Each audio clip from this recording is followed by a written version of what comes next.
Hi, I am Ritika Kakkad and welcome to my channel Atomic Studies Center. In this video, we will be covering our another poem that is An Elementary School Classroom in a Slum. We will be covering this video in two parts, so let's begin with part A. Let's talk about the title first. An elementary school classroom in a slum. Title से क्या समझ में आ रहा है कि ये elementary schooling की बात कर रहे हैं. एलिमेंट्री माने तो प्राइमरी. प्राइमरी स्कूल जो हमारा फर्स्ट से एट तक होता है, ये उस स्कूल की बात कर रहे हैं कि एक प्राइमरी स्कूल है, वैसा एक सेटअप है, एक छोटा सा क्लासरूम है जहां पर प्राइमरी स्कूलिंग दी जाती है इन अ स्लम. स्लम मतलब वो एरिया जहां पर कह लो जहां पे झुग्गी झोपड़ियां होती हैं, उस एरिया को हम स्लम बोलते हैं. कि जो लोग बहुत पुअर हैं, जो अच्छे सीमेंट वाले हाउसेस अफोर्ड नहीं कर सकते, वैसे कच्चे घरों में रहते हैं, तो हम कहते हैं कि वो स्लम एरिया में रहते हैं. ठीक है, झुग्गी झोपड़ियां. तो ये वैसा एक सेटअप है एजुकेशन का, वैसा एक स्कूल है जो सेटअप किया गया है स्लम में. और ये जो स्कूल है एक क्लासरूम के बराबर ही है, क्योंकि आपको पता है कि कोई ऐसा एरिया है और वहां पर इतनी बड़ी बिल्डिंग तो होगी नहीं स्लम एरिया में, तो एक क्लासरूम नाम पे, एक क्लासरूम के नाम का एक छोटा सा स्कूल बना हुआ है. ये जो पोएम है ये लिखी है स्टीफन स्पेंडर ने. स्टीफन स्पेंडर हैं, वो एक इंग्लिश पोएट हुआ करते थे, एसेइस्ट हुआ करते थे. साथ ही साथ वो जिन थीम्स पे लिखना प्रेफर करते थे, वो थीम्स होती थी हमारी क्लास इनइक्वालिटीज पे वो ज्यादा लिखते थे, सोशल इनजस्टिस के ऊपर लिखते थे. ठीक है, कि उन्हें ये कास्टिज्म नहीं होना चाहिए, किसी भी इंसान में फर्क नहीं करना चाहिए, सोशल इनजस्टिस नहीं होना चाहिए, कि ऐसा नहीं होना चाहिए कि जो गरीब हैं और जो अमीर हैं उनमें बहुत गैप होना चाहिए, ऐसा नहीं होना चाहिए. ठीक है, कि गरीबों को भी उतनी ही फैसिलिटीज मिलनी चाहिए, उतनी ही उनको बेसिक अमेनिटीज मिलनी चाहिए जितनी रिच पीपल को मिलती है, या कह लो मिडिल क्लास को मिलती है. तो वो सोशल इनजस्टिस के बिल्कुल ही अगेंस्ट थे. और इस पोएम में उन्होंने जिस थीम पे लिखी है ये पोएम, वो भी इसी पे बेस्ड है. ठीक है, this poem is concentrated on themes of social injustice and class inequalities. ये हमारी थीम हो गई इस पोएम की. स्टार्ट करें हम अपना पार्ट ए. चलो. Far, far from gusty waves, these children's faces. Far, far. Far, far सबसे पहले तो यहां पे आप बता दो कौन सा पोइटिक डिवाइस है. यहां पे आप देख रहे हो कि एफ एफ लेटर जो है वो रिपीट हो रहे हैं, तो यहां पे क्या होगा? एलिट्रेशन. हमने इससे पहले जो वीडियोस कवर की हैं सब में पोइटिक डिवाइस कवर किए हैं. एलिट्रेशन आपको समझाया था क्या होता है एलिट्रेशन. एलिट्रेशन एक टाइप का पोइटिक डिवाइस है, और ये कहां पे मिलता है हमें? जहां पर दो या दो से ज्यादा वर्ड्स के फर्स्ट लेटर सेम होते हैं. जैसे फार फार में एफ का रिपीटिशन है, तो यहाँ पे एलिट्रेशन है. Far far from, in fact from को भी आप साथ ले सकते हो, है ना, क्योंकि एफ 3 बार रिपीट हो रहा है. तो फार फार फ्रॉम, इसमें क्या है? Alliteration. Far far from gusty waves. Gusty क्या होता है? गस्टी होता है पावरफुल. पावरफुल. ठीक है.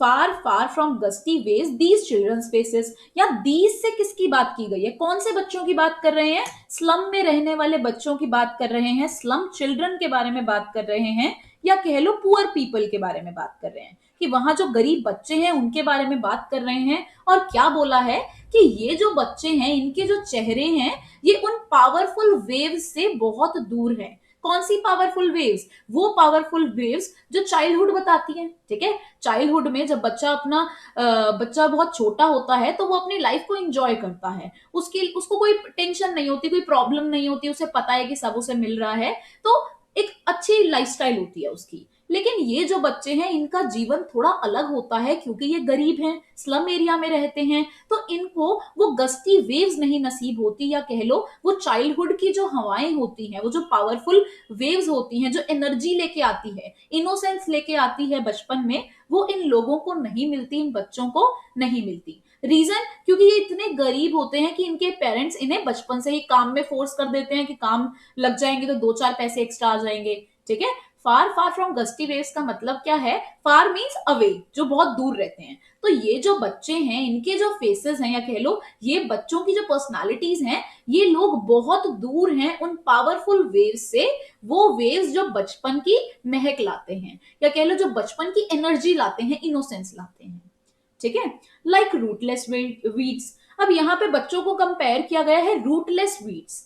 रूटलेस क्या होता है बच्चों? रूटलेस वो होता है जिसका कोई बेस नहीं होता, कोई आधार नहीं होता, है ना. हम कहते हैं कि जिसकी रूट्स स्ट्रांग है. रूट्स का मतलब क्या होता है? कि जिसकी आप कह लो जिसके पास रूट्स हैं वो बंदे जो है बहुत स्ट्रांग होंगे। अगर हम प्लांट की बात करते हैं तो रूट्स ही तो होती हैं जो पूरा सपोर्ट करती है प्लांट को, एक तरह से नींव बनाती है उसकी, है ना। तो यहाँ पे इन बच्चों को कहा है कि ये रूटलेस है। रूटलेस मतलब इनका कोई आधार नहीं है, कोई बेस नहीं है इन लोगों का, इनकी कोई एग्जिस्टेंस नहीं है, ठीक है। तो इन बच्चों को कंपेयर किया गया है रूटलेस वीड्स से। वीड्स क्या होते हैं? वीड्स होते हैं अनवांटेड प्लांट्स। अनवांटेड प्लांट्स, इन बच्चों को कहा गया है कि ये अनवांटेड प्लांट्स की तरह हैं, विच मीन्स कि हमारी सोसाइटी इन रूटलेस वीड्स को डिजर्व नहीं करती, इन बच्चों को डिजर्व नहीं करती। क्योंकि जिस सोसाइटी में हम रहते हैं वो सोसाइटी क्या डिमांड करती है? एक एजुकेटेड पर्सन को डिमांड करती है। वो लोग जो कैपेबल हैं, जो अपनी लाइफ को बना सकते हैं और जो इकोनॉमी की तरफ कंट्रीब्यूट कर सकते हैं। तो ये बच्चे जो इतने गरीब हैं, ये तो एक टाइप से आप कह सकते हो हमारी इकोनॉमी पे धब्बा है, क्योंकि ये कुछ काम नहीं करते, है ना, लाइबिलिटी ही है ये एक टाइप से। यहाँ पे इन बच्चों को इस तरीके से बताया गया है, ठीक है, कि ये जो बच्चे हैं इनको बचपन से बहुत दूर रखा जाता है और ये रूटलेस वीड्स हैं, which means that they have no base, इनका कोई बेस नहीं है, कोई बेसिस नहीं है इनकी एग्जिस्टेंस का। These children are not desired by our society, so they are unwanted, ठीक है, ये अनवांटेड है, हमारी सोसाइटी को इनकी जरूरत नहीं है, क्योंकि सोसाइटी एक हायर एक्सपेक्टेशन रखती है अपनी। The hair turn round their pallor, ठीक है। अब उनके डिस्क्रिप्शन है, उनका अपीयरेंस, यहाँ पे हम बात करेंगे उन बच्चों की अपीयरेंस के बारे में कि किस तरीके से वो दिखते हैं। तो उनके जो हेयर हैं वो उनके राउंड फेस पे, उनके पैलर पे, पैलर क्या होता है? फेस होता है उनका, पेल फेस, ठीक है, पैलर मीन्स पेल फेस, कि उनके जो बाल हैं वो उनके पेल फेस पे बिखरे हुए हैं। पैलर मतलब ये जो हिस्सा है उनका फेस जो है, उनके बाल जो है बहुत डिशेवल्ड हैं, इधर उधर उलझे हुए हैं, टॉर्न है और माथे पे बिखरे हुए हैं। क्योंकि आपको पता है कि इन लोगों को ये ग्रूमिंग हैबिट्स तो नहीं होती, इन्हें तो नहीं पता ना कैसे कॉम करना है या कैसे अपने आप को टाइडी रखना है। तो इस वजह से इनके जो बाल हैं वो अनकॉम्ड है, इनके फेस पे बिखरे हुए हैं। Next line, the hair torn round their pallor, the tall girl with her weighed down head. अब यहाँ पर एक लड़की की बात कर रहे हैं, एक बच्चे की बात कर रहे हैं जिसकी हाइट काफी लंबी है, टॉल है वो लड़की, with her head, with her weighed down head, लेकिन उसका जो सर है वो झुका हुआ है, ठीक है। अब रीजन क्या हो सकता है कि उस गरीब लड़की का सर क्यों झुका हो सकता है? May be she is under the burden of responsibilities, हो सकता है उसको पीछे से बहुत ज्यादा प्रेशर हो, घर पे रिस्पॉन्सिबिलिटीज उसको हैंडल करनी पड़ती हो, उसको घर का काम करके झाड़ू पोछा करके फिर स्कूल जाना होता हो, जिस वजह से उसका जो पोस्चर है आप कह सकते हो वो झुका हुआ है। या हो सकता है कि बचपन में उसको प्रॉपर न्यूट्रिशन नहीं मिला, वो माल नरिश्ड है, उसकी बॉडी जो है प्रॉपरली डेवलप नहीं है, जिस वजह से उसका पोस्चर जो है वो सही नहीं है, झुका हुआ है। वो लड़की जो है लंबी सी, वो आगे की तरफ झुकी हुई है, which means her posture is not right, उसका पोस्चर राइट नहीं है, उसकी बोन्स जो है फुली डेवलप नहीं हुई है। The paper seeming boy, now they are talking about a boy who is like a paper, कि एक बच्चा है जिसको पेपर से कंपेयर किया गया है, मतलब कि वो बच्चा पेपर की तरह पतला है, थिन है, ठीक है। यहाँ पे बच्चों दो तीन पोएटिक डिवाइस चले गए, हम बात करते हैं पहले पोएटिक डिवाइस की। तो यहाँ पे आपने देखा लाइक रूटलेस वीड्स आई थी एक लाइन, क्या आई थी? Like rootless weeds. आपको पता है यहाँ पे किसका कंपैरिजन किया गया है बच्चों? यहाँ पर उन बच्चों का कंपैरिजन किया गया है जो गरीब बच्चे हैं, स्लम एरिया में रहते हैं। और किससे कंपेयर किया गया है? रूटलेस वीड्स का। रूटलेस वीड्स से क्या यूज किया है कंपैरिजन के लिए? लाइक यूज किया है। तो यहाँ पे कौन सा पोएटिक डिवाइस आएगा? सिमिली आएगा, ठीक है। लाइक रूटलेस वीड्स को आप अंडरलाइन कर लो, और यहाँ पे कौन सा पोएटिक डिवाइस है? सिमिली। आपको बताया था बच्चों सिमिली और मेटाफर क्या होते हैं। सिमिली वहां होता है जहां पे कंपैरिजन ड्रॉ किया जाता है by using like and as, और मेटाफर वहां होता है जहां कंपैरिजन तो होता है लेकिन एक डायरेक्ट कंपैरिजन होता है, वहां लाइक या एज का जरूरत नहीं होती, वहां पे यूज नहीं किया जाता। ये एग्जाम्पल देखो, मेटाफर का भी एक आया है यहाँ पे, द पेपर सीमिंग बॉय, कि यहाँ पे बच्चे को किससे कंपेयर किया गया है? उस यंग बच्चे को कंपेयर किया है पेपर से, और यहाँ पे कंपैरिजन जो है डायरेक्ट किया गया है, कोई लाइक या एज का यूज नहीं किया। तो यहाँ पे पेपर सीमिंग बॉय में क्या आएगा? हमारा मेटाफर। रीजन क्या आपको पता है? यहाँ पे कंपैरिजन किया है, पेपर से कंपेयर किया है एक बच्चे को, ठीक है। तो बच्चा इतना पतला है जैसे एक पेपर होता है, कि पेपर में भी तो कोई जान नहीं होती, हम बोल नहीं देते किसी को तू पेपर लग रहा है। पेपर का मतलब क्या है? कि उसमें कोई जान नहीं है, वो इतना थिन है। ठीक है, विद रैट्स आइज। अब यहाँ पे उसे कहा है विद रैट्स आइज, कि उसकी जो आइज है वो चूहे की तरह है। रैट्स आइज का मतलब क्या हुआ कि अगर हम चूहे की बात करें, रैट की बात करें, तो आपको पता है कि rat is full of hunger.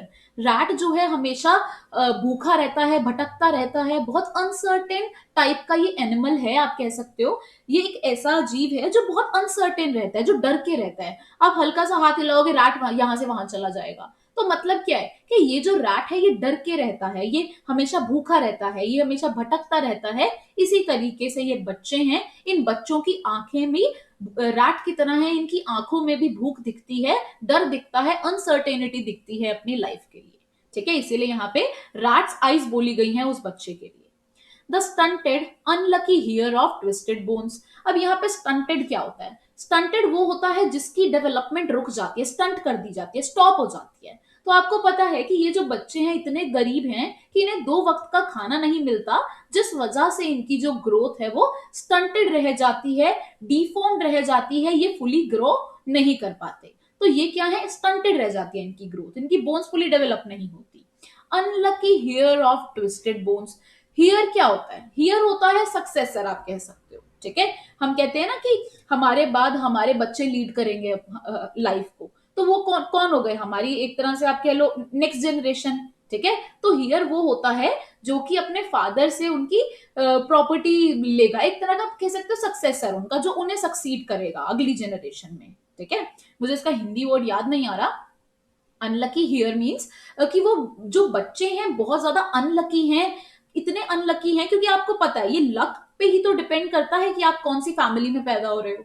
अब सपोज हम जिस फैमिली में पैदा हुए हैं, चाहे वो रिच है, मिडिल क्लास है या लोअर क्लास है, ये हमारी किस्मत थी, हमारा लक था। ऐसे ही इन बच्चों को कहा गया है कि ये जो इनकी हियर आएगी, इनकी जो आगे लाइफ आएगी, इनकी जो जनरेशन कह सकते हो, जनरेशन इनकी जो आगे आएगी या आई है इन बच्चों की, इन गरीब बच्चों की, ये इनका अनलकी हिस्सा था लाइफ का। ये अनलकी है बहुत ज्यादा कि ये ऐसे गरीब घर में पैदा हुए हैं, और अनलकी होने की वजह से इनकी जो बोन्स हैं वो भी ट्विस्टेड हैं, जैसे इनके फादर एंड फोर फादर की। कि आप कुछ सोचो ना कि जैसे माँ बाप होंगे, जिस तरीके से वो अपना न्यूट्रिशन रखेंगे, वैसे ही उनकी आगे जनरेशन बनेगी। वो हेल्दी हैं तो बच्चे हेल्दी बनेंगे। तो ये जो बच्चे हैं, ये भी, इनकी जो बोन्स हैं वो भी ट्विस्टेड रह जाती हैं, क्योंकि ये अनलकी हैं बहुत ज्यादा। ये अनलकी जनरेशन है अपने माँ बाप की।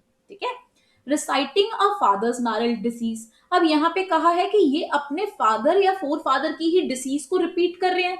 जैसे आपको एग्जांपल देती हूँ, जैसे डायबिटीज है। अब किसी के पेरेंट्स को डायबिटीज है तो मोस्ट लाइकली ये होता है कि उनके बच्चों को भी होगी। जरूरी नहीं है, बट हो सकता है उनके बच्चों को हो। ये हेरिडिटरी होता है। ऐसे ही ये जो बच्चे हैं, इन्होंने भी अपने फादर से वही नारल डिसीज ली है, वही वो बुरी आदतें ली हैं, वही बीमारियां वो अपने माँ बाप से लेके आए हैं। क्योंकि फादर और उनके मदर है वो भी माल नरिश्ड थे, या कह लो उन्हें भी प्रॉपर न्यूट्रिशन नहीं मिला, उन्हें भी अच्छे से खाना नहीं मिला, वैसे उनके बच्चों को भी नहीं मिल पाता। ठीक है, तो वो अपने फादर की ही डिसीज को रिपीट कर रहे हैं, कि जो फादर को प्रॉब्लम थी वही बच्चे को प्रॉब्लम है, क्योंकि फादर को भी प्रॉपर खाना नहीं मिलता, तो अब ये भी गरीब घर में हुआ है, इसे भी नहीं मिलता। ठीक है, so he is reciting his father's disease, his lesson from his desk.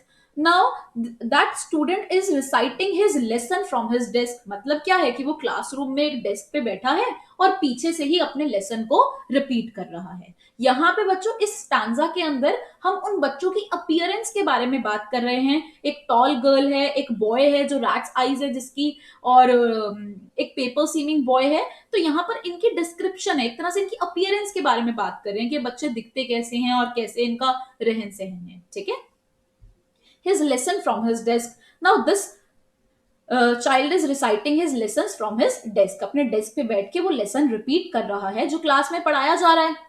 Eight back of the dim class. अब यहाँ पे बताया गया है कि that he is sitting in a dim class, कि इसकी जो क्लासरूम है वहां पे डिम लाइटिंग है, प्रॉपर लाइट्स नहीं है वहां पर, ब्राइट लाइट्स नहीं है कि बच्चे को प्रॉपर रोशनी मिले तो वो काम करे। तो इससे क्या हाईलाइट हो रहा है बच्चों? डिम क्लास से यहाँ पे हाईलाइट हो रहा है कि कैसे उनको बेसिक एजुकेशन के लिए भी प्रॉपर फैसिलिटीज नहीं दी जा रही। एक तो ऐसी क्लासरूम में बिठा दिया है, एक छोटी सी क्लासरूम में इन्हें बिठा दिया है पढ़ने के लिए, साथ ही साथ लाइट्स भी प्रॉपरली वहां पे नहीं लगी। तो ये वहां की आप कह लो सिस्टम को रिप्रेजेंट कर रहा है, उनकी गरीबी को हाईलाइट कर रहा है, या कह लो जिस स्लम एरिया में वो रहते हैं वहां की जो म्यूनिसिपैलिटी है या वहां के जो लोग हैं, इस स्लम के स्कूल पे कोई ध्यान नहीं देता। तो ये वहां की जो सिचुएशन है उसको हाईलाइट कर रही है डिम क्लास, क्योंकि वहां प्रॉपर लाइट्स नहीं है, प्रॉपर फंक्शंस नहीं है वहां पे इनकी क्लासरूम में। One unnoted sweet and young. अब यहाँ पे एक बच्चे की बात कर रहे हैं कि there is this student who remains unnoticed. Unnoted मतलब अननोटिस्ड, कि उसको कोई नोटिस नहीं करता। एक बच्चा रह जाता है क्लास में अननोटेड सा, एकदम आराम से चुपचाप सा बैठा है, बहुत स्वीट है, यंग है, अननोटिस्ड रह जाता है अपनी क्लास में। His eyes live in a dream, now he is dreaming, कि उसकी आंखें जो है वो ड्रीम करती हैं, वो ड्रीम्स देख रहा है। Of squirrels game. Squirrels game का मतलब क्या है बच्चों? जैसे स्क्विरल होती है, गिलहरी होती है, आपको पता है वो हाइड एंड सीक खेलती है कि पेड़ के अंदर जाती है फिर वापस आ जाती है। तो ये स्क्विरल क्या करती है? अपने ही साथ हाइड एंड सीक खेल रही है, अपने साथ गेम खेल रही है। तो यही बोला है कि ये जो बच्चे हैं ये भी सपने तो ले रहे हैं, लेकिन ये अपने सपनों में गेम खेल रहे हैं अपने आप से, क्योंकि ये रियलिटी को इग्नोर कर रहे हैं। ये अपनी सपनों की दुनिया में हैं और रियलिटी जो क्लासरूम में पढ़ाया जा रहा है उस पर ध्यान ही नहीं दे रहे। अब आप खुद सोचो, ये गरीब हैं तो इनको एक ऐसी कौन सी चीज है जो इन्हें अपलिफ्ट कर सकती है? एजुकेशन। अगर ये एजुकेशन लेंगे तभी इनके जो लेवल है वो अप होगा, आगे बढ़ेंगे, जॉब मिलेगी, अच्छी फैमिली बनाएंगे, तभी तो जनरेशन इनकी इंप्रूव होगी, इनकी लाइफस्टाइल इंप्रूव होगी। लेकिन ये जो बच्चे हैं ये ड्रीम कर रहे हैं, डे ड्रीमिंग में खोए हुए हैं, क्लास में कोई ध्यान नहीं है इनका। So they are dreaming very far from reality, reality पे नहीं देख रही है, ये ऐसे ही अपने सपने ले रहे हैं। जैसे स्क्विरल अपने साथ छुपन छुपाई खेलती है, हाइड एंड सीक खेलती है, वैसे ही ये बच्चे भी अपने साथ एक गेम खेल रहे हैं in tree room other than this. लेकिन इनका, गिलहरी तो अपने ट्री रूम में खेलती है, लेकिन इनका जो ट्री रूम है वो इनकी क्लासरूम नहीं है। ये ड्रीम कर रहे हैं अपनी क्लासरूम के कहीं बाहर। ठीक है, तभी लिखा है यहाँ पे, तभी कहा है that they are dreaming very far from reality, कि वो रियलिटी से भी परे सोच रहे हैं। रियलिटी है उनकी पढ़ाई, जो उन्हें क्लास में पढ़ाया जा रहा है। They should focus on their studies, ठीक है, rather than dreaming about outside. आप कह सकते हो बाहर की ड्रीम लेने से अच्छा क्लास में पढ़ लें। आगे देखो नेक्स्ट स्टैंजा, ऑन सार क्रीम वॉल्स डोनेशंस। अब यहाँ पे नेक्स्ट स्टैंजा में आपको क्लास के डिस्क्रिप्शन देंगे कि क्लासरूम की वॉल्स कैसी हैं और वहां पे क्या अरेंजमेंट है। तो वहां पे जो वॉल्स है वो सार क्रीम कलर की हैं। जैसे आपको पता है दूध जब खराब हो जाता है तो येलो कलर का हो जाता है, पेल कलर का हो जाता है मिल्क, है ना, तो वो गंदा सा कलर हो जाता है, क्रीमिश सा, सार एकदम खट्टा सा, खराब हो जाता है वो। ऐसे ही उनकी क्लासरूम वॉल्स हैं, येलोइश गंदी पेल वॉल्स हैं इनकी, कोई वॉल्स इतनी साफ सुथरी नहीं है, पेंट कहीं से गिर रहा है। तो ये मैंने आपको कहा ना, ये इनकी सिस्टम को हाईलाइट करता है। इनकी क्लासरूम जो है वो प्रॉपरली बिल्ट नहीं है, पेंट गिर रहा है, सार क्रीम कलर्स हैं, डल कलर्स हैं क्लासरूम में। क्लासरूम में डल कलर्स होंगे तो बच्चे का तो ध्यान जाएगा ही नहीं पढ़ाई में, है ना, कि वो लोग जो आसपास ज्यादा देखते हैं उनका तो ध्यान ही सारा वही रहेगा फिर। तो यहाँ पे क्लासरूम के बारे में लिखा है that classroom has dull walls. Donations. अब यहाँ पे डोनेशंस क्या है? यहाँ पे उन डोनेशंस की बात कर रहे हैं जो उनकी क्लासरूम वॉल्स के ऊपर लगी हुई हैं, कि ये अपने आप तो कुछ क्रिएट नहीं कर सकते ना, अपने आप खरीद के चीजें तो नहीं लगा सकते, because they are so poor. तो उन्हें जो भी डोनेशन में मिलता है वो सारी चीजें अपनी वॉल्स पे लगा लेते हैं। तो यहाँ पे अब डोनेशंस की बात कर रहे हैं कि क्या क्या उनको डोनेशन मिली है और क्या क्या उन्होंने अपनी क्लासरूम वॉल्स के ऊपर लगाया है। ठीक है, क्या लगाया? देखो, शेक्सपियर्स हेड, एक फोटो है, एक तस्वीर है शेक्सपियर की, जिन्हें हम लिटरेचर का गुरु भी कहते हैं। शेक्सपियर की एक तस्वीर है जिसमें उनका सिर दिख रहा है। क्लाउडलेस एट डॉन, एक ऐसी तस्वीर है जिसमें जो कह लो सुबह का टाइम है और बहुत ज्यादा क्लाउडलेस है, वहां पर कोई क्लाउड्स नहीं है, एकदम एक सीनरी लगी हुई है उनके वहां पर। ठीक है, क्लाउडलेस है जिसके अंदर बिल्कुल ही सिविलाइज्ड डोम राइडिंग ऑल सिटीज, एक ऐसी पिक्चर है। ये हो सकता है मल्टीपल पिक्चर्स की बात कर रहे हैं, है ना, कि बहुत सारी चीजें हैं जो डोनेशन में मिली हैं, कुछ सीनरीज हैं, कुछ पोस्टर्स हैं, कुछ चार्ट पेपर्स हैं। तो उनकी बात कर रहे हैं कि एक में तो शेक्सपियर का हेड है, ठीक है, एक में एक ऐसी तस्वीर है जहां पे क्लाउडलेस है बहुत ज्यादा, और अगली तस्वीर कैसे है कि एक ऐसी पिक्चर है, या हो सकता है वो सेम पिक्चर है, जहां पर एक बड़ी सी बिल्डिंग है, एक डोम शेप्ड। डोम समझते हो, जैसे ताजमहल का जो गुंबद है उसे कहते हैं हम लोग डोम, जो कर्व सब बिल्डिंग होती है, जैसे ताजमहल है, ठीक है। तो यहाँ पे बोला है कि एक सिविलाइज्ड सी बिल्डिंग है, सिविलाइज्ड मतलब हाईली डेवलप्ड, ठीक है। सिविलाइज्ड मतलब हाईली डेवलप्ड, एक अच्छी सी बिल्डिंग है, बड़ी सी बिल्डिंग है, हाईली डेवलप्ड, ठीक है। एक बिल्डिंग है, एक डोम शेप है जिस बिल्डिंग की, riding all cities. Riding all cities का मतलब क्या है कि वो एक इतनी बड़ी बिल्डिंग है और आसपास जितनी भी जगहें हैं वो छोटी लग रही हैं। ऐसा लग रहा है कि वो पूरी सिटी को गाइड कर रही हो। एक बड़ी सी बिल्डिंग उस सिटी की पहचान है, उस सिटी को गाइड कर रही है। जैसे हम दिल्ली की बात करें तो हम कुतुब मीनार की बात करते हैं कि कुतुब मीनार है, एक बड़ी सी बिल्डिंग है, ऐसा लगता है पूरी दिल्ली उसके आगे छोटी है, ठीक है। ऐसे ही यहाँ पर एक एग्जाम्पल दिया है कि एक तस्वीर के अंदर एक डोम शेप्ड बिल्डिंग है, बहुत सिविलाइज्ड है, बहुत अच्छे से बनी हुई है, और ऐसा लग रहा है कि बाकी आगे की जो सिटी है उसको गाइड कर रही हो, उसको राइड कर रही हो, ठीक है, उसे गवर्न कर रही हो। Next line, belled, flowery, Tyrolese valley. अब यहाँ पर एक पिक्चर के अंदर डिस्क्रिप्शन दे रखा है कि वो बहुत बेल्ड है। बेल्ड मीन सजावट हुई पड़ी है, हो सकता है प्लांट्स, आसपास पौधे लगे हुए हैं उस बिल्डिंग के, फ्लावरी है, फ्लावर्स ही फ्लावर्स हैं, बेल्ड है, पूरा सजी हुई है वो बिल्डिंग। टायरोलीस वैली, एक बीच में से वैली निकल के जा रही है, ठीक है। Open handed map awarding the world it's world.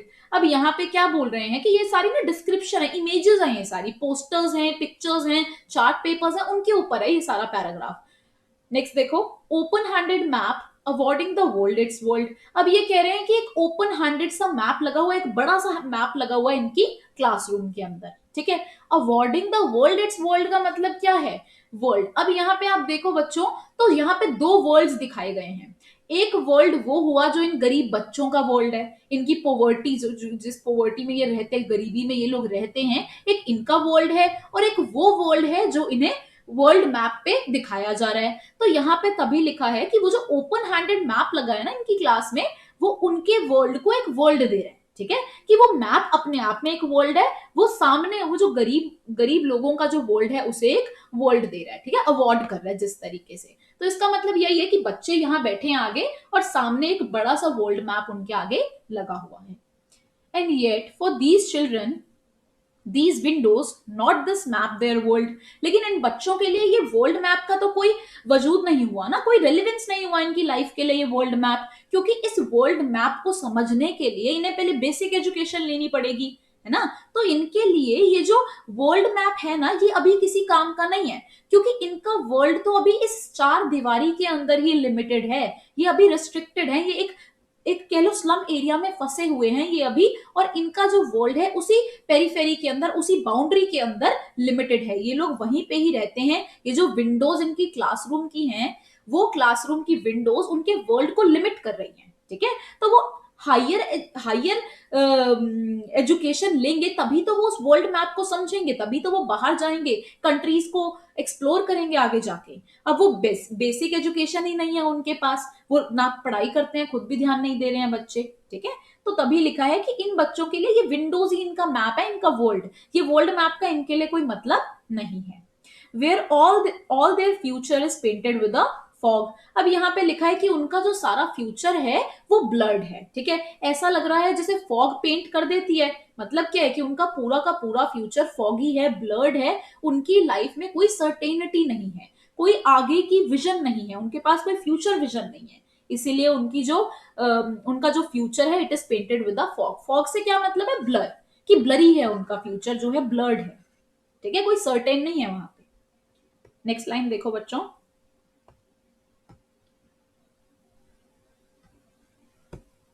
अब यहां क्या कह रहे हैं, अ नैरो स्ट्रीट, ठीक है। ये कह रहे हैं a narrow street sealed in with a lead sky. अब यहाँ पे कह रहे हैं कि उनकी जो स्ट्रीट्स हैं, जिस स्ट्रीट में वो रहते हैं, वो बहुत ही ज्यादा नैरो है। नैरो मतलब बहुत भीड़ी है, बहुत पतली गलियां हैं, उनकी जो स्ट्रीट है बहुत नैरो है, बहुत कह लो पतली पतली गलियां हैं उनके वहां पे, जिसके ऊपर एक लेड स्काई है। लेड मतलब एक काले बादलों का आसमान है उनके ऊपर। इसका मतलब क्या है, ये बहुत डीप लाइंस हैं। इसका मतलब बच्चों ये है, नैरो स्ट्रीट क्या हाईलाइट कर रहा है, लिमिटेड अमाउंट ऑफ अपॉर्चुनिटीज, या कह लो limited opportunities available for them, opportunities opportunities available for them। और नैरो स्ट्रीट क्या हाईलाइट कर रहा है कि वो जो नैरो स्ट्रीट है, ऐसा लग रहा है कि जिस तरीके से लिमिटेड अपॉर्चुनिटीज इनके लिए प्रेजेंट हैं, वैसे ही इनकी स्ट्रीट है, वैसे इनकी गलियां हैं नैरो। इनके लाइफ में कोई इतना बड़ा प्लेटफॉर्म नहीं है इनके पास ये बेसिक सा प्लेटफॉर्म है। अब ये इससे फायदा उठा लें तो इनकी किस्मत है, ठीक है, इनकी मेहनत है, इनकी किस्मत है। तो ये नैरो स्ट्रीट में रहते हैं, गलियां बहुत बीड़ी हैं, जो हाईलाइट करता है कि लिमिटेड अपॉर्चुनिटीज इनके पास जो अवेलेबल है। और इनका जो आसमान है वो काला है, लेड से बना है, काले बादलों से बना है, इसका मतलब भरा है। इसका मतलब क्या है कि उनका जो स्काई है वो क्लियर नहीं है। एक उनके पास एक कह लो टाइम नहीं है, वो स्पेस नहीं है, वो इतनी ज्यादा अपॉर्चुनिटीज नहीं है उनकी लाइफ में, ठीक है, बहुत स्ट्रगल है, बहुत मुश्किलें हैं उनकी लाइफ में, काले बादलों से भरा हुआ है उनका आसमान। फार फार फ्रॉम रिवर्स, अब अगेन यहाँ पे एलिट्रेशन है, एफ एफ एफ रिपीटेशन में आ रहा है, ठीक है। Far far from rivers capes and stars of words, कि उनकी जो लाइफ है वो बहुत ज्यादा दूर है रिवर्स से, केप्स से। केप्स मतलब कि वो एरिया जो कह लो कि पेड़ों से जो सजा हुआ है, वो जो केप्स बनी होती है, ठीक है।